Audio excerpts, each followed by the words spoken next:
Problem 73. Find the derivative of h3 of x equals 1 over x minus 2 by the limit definition of derivative. So recall that the definition of derivative is the limit as delta x goes to 0 of h3 of x plus delta x minus h3 of x, all divided by delta x. So this first part right here, h3 of x plus delta x, we go back to the original function and we replace all the x's with x plus delta x. So it becomes x plus delta x minus 2. And then we're going to subtract from that the original function. So we're going to subtract 1 over x minus 2 and leave everything else in place. So we'll leave the delta x in the denominator and take the limit as delta x goes to 0. Now to clean this up, we want to multiply both the numerator and denominator by our common denominator, which in this case is x plus delta x minus 2 times x minus 2. Multiply the denominator by the same thing. Now when we go to write this out, this becomes the limit as delta x goes to 0. We'll distribute this through to both terms. So when we distribute here, the x plus delta x minus 2 will cancel, leaving us with just 1 times x minus 2.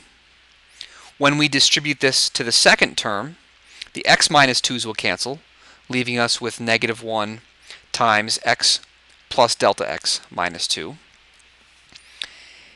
In the denominator, there's nothing to cancel, so we're left with all three pieces. Delta x times x plus delta x minus 2 times x minus 2. We now distribute in the numerator to get rid of those parentheses. So this leaves us with the limit as delta x goes to 0, x minus 2 times negative x minus delta x plus 2, all over that same denominator.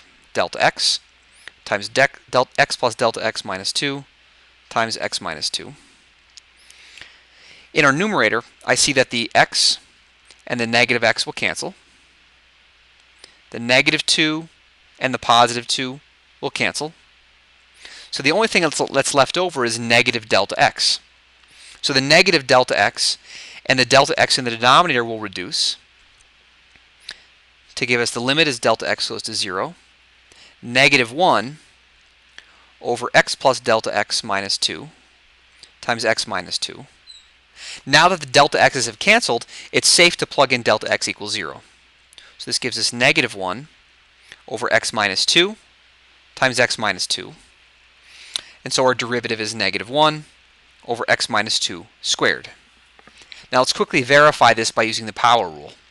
So we can rewrite the original function as x minus 2 to the negative 1. When we then go to take its derivative, we use the power rule. So we've got negative 1, x minus 2 to the minus 2. Rewriting this, we get negative 1 over x minus 2 squared, which is the same thing. So this verifies that our derivative is correct.